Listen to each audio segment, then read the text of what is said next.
This is the city of New Jerusalem. I asked artificial intelligence to create an image based on the description of the city in Revelation. And this is the magnificent image that artificial intelligence came up with. Imagine that. Look how beautiful this image is. The Bible declared there will be no more oceans, no sea. Just based on the description, artificial intelligence was able to come out with this magnificent picture. A golden city. Imagine that. Look at this. Look at this city. Isn't this a place that you will want to be as a child of God? It's amazing. Just looking at this image, the radiance of this image makes me wonder what life will be like in such a beautiful place. A place beyond human imagination. If AI will come out with such an image, just think about how the real city is. When the Bible declared that the things which are made were made from that which is not seen, that heaven is even more real than the physical world that we see today. Imagine how beautiful New Jerusalem would be. Here in Revelation chapter 21, verse 1. John said, I saw a new heaven and a new earth. For the first heaven and the first earth has passed away, and there was no longer any sea. I saw the holy city, the New Jerusalem, coming down out of heaven from God, prepared as a bride, beautifully dressed for her husband. For some of you who have married before, you can imagine the first time you set your eyes on your bride, walking up the aisle towards the altar. She was the most beautiful thing you've ever seen. Imagine this city would be like that. It would be like a bride, beautifully dressed for her husband. I mean, look at this image. There's no way that artificial intelligence could ever give an actual image of what the city is like.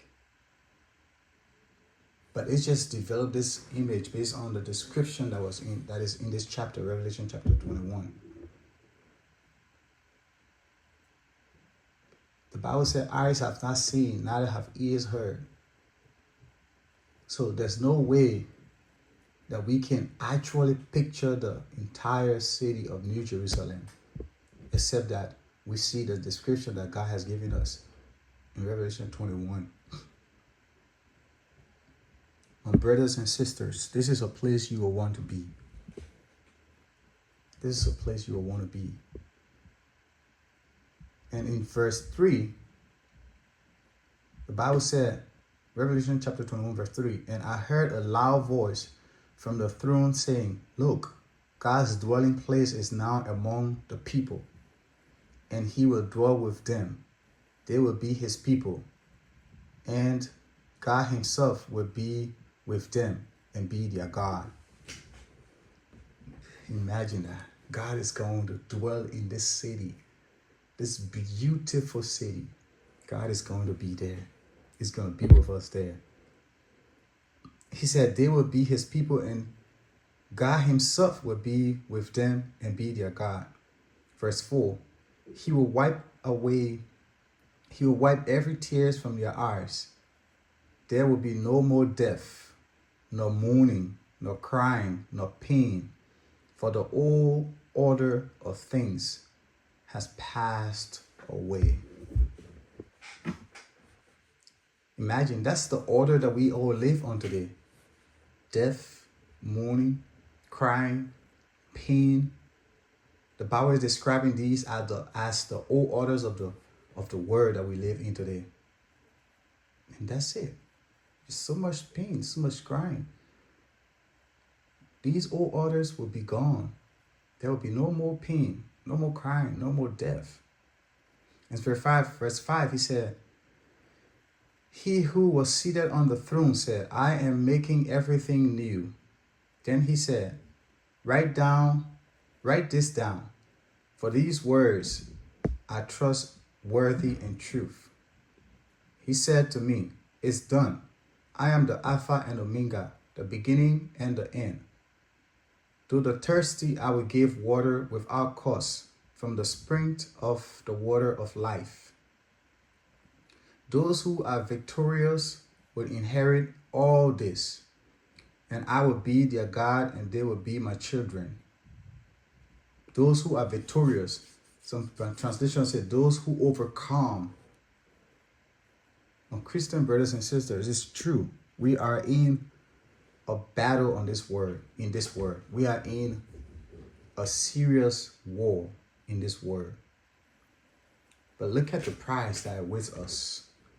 Look at this imaginative image of this new Jerusalem that awaits those who are victorious.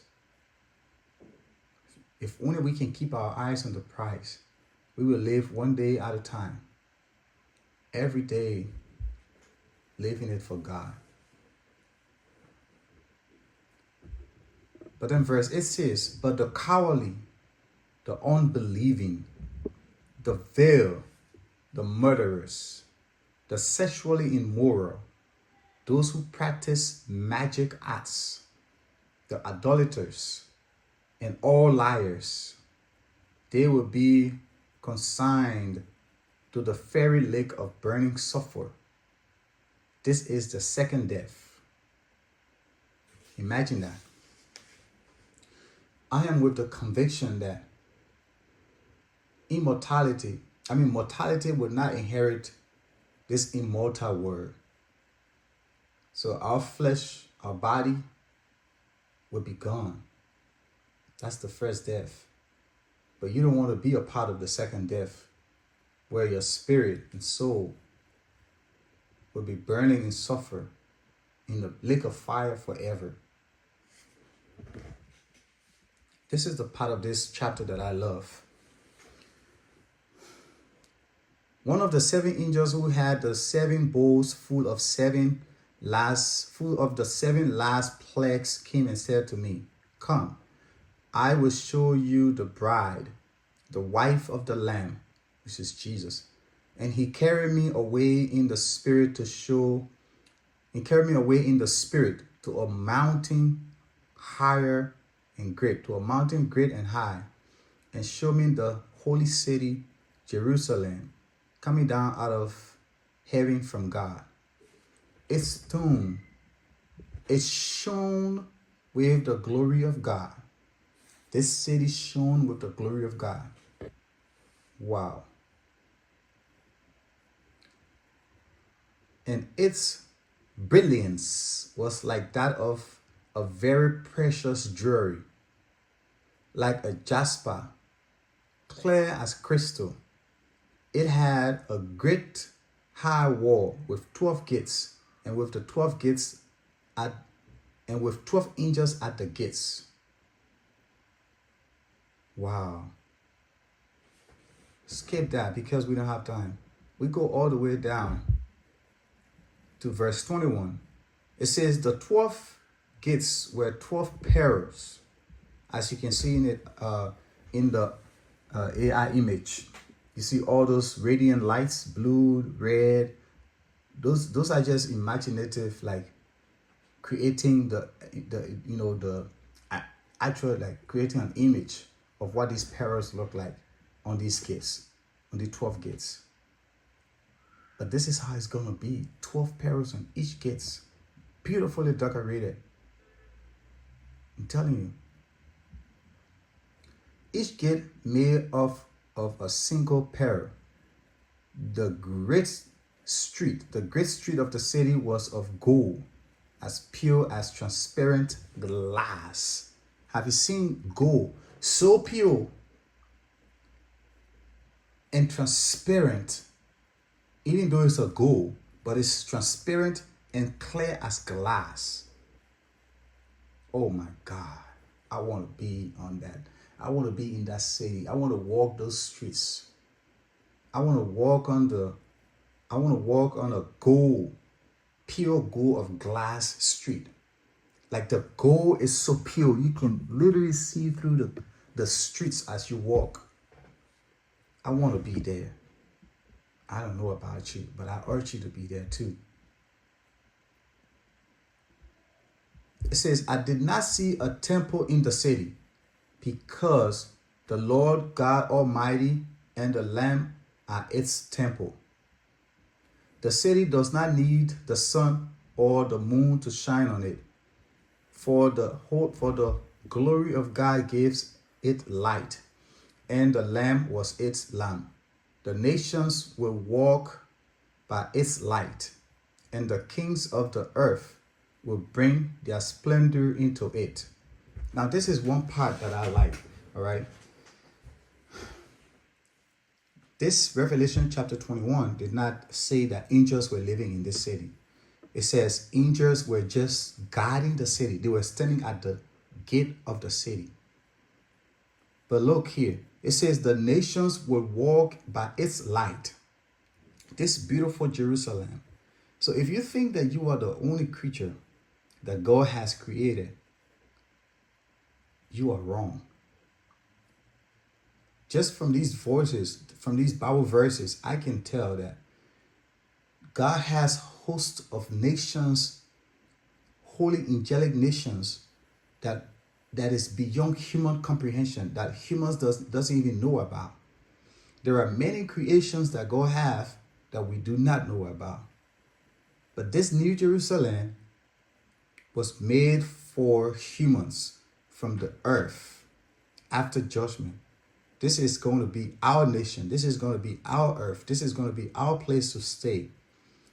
And other hosts of nations, of angelic beings, of spiritual beings that we know nothing about, we are going to be the one who live in this city. We are going to be the one to provide light for these nations, because God is going to be living with us. God is going to be the light of our city. Imagine how precious that is. Because the Bible makes us to understand that we are made in the likeness of God. We are made in his image. So this is how precious we are. We don't know about the other host of nations and angelic beings and immortal creatures that God have created beyond our imagination. We don't know. We don't know where they exist, where they are, whether they are made in the likeness of God. But God is telling us that we as humans, we are made in the likeness of God, and he is going to live with us in this city. He did not say the angels are going to be there to live with us and that. He said we will be the light of those nations after judgment, those nations that will exist in the realm of the New Jerusalem. Those nations, we are going to be their light. Imagine that. He said the nations will walk by its lights, and the kings of the earth will bring their splendor into it. On no day will its gates ever be shut. If indeed there will be no day that the gates of New Jerusalem will be shut, it means that there are dwellings outside of the gates of New Jerusalem. And we are going to be the one to provide light to those dwellings. Whatever being they might be, whatever creature they might be, whatever occupants might be in those nations that will bring their glory into our New Jerusalem, we will be the precious jewelry of God. We will be the bride of the Lamb. We will be the bride of Jesus. The glory and honor of the nations will be brought into it. It will be brought into New Jerusalem. I'm telling you, this is how important God has taken us as human beings. We are going to be his crown jewelry unto other nations, angelic nations, supernatural nations, spiritual nations that we do not know nothing about. He's going to rapture us from this word, create a brand new word, make us immortal, and make us to be the light unto those nations that he has created in the spiritual realm. Oh, thank you, Jesus. I don't know about you, but I want to be there. Nothing impure would ever enter it, and nor will anyone who does what is shameful or deceitful, but only those whose names are written in the Lamb's book of life. We, the chosen ones of God, the children of God, are going to be the precious crown jewelry of God living with us.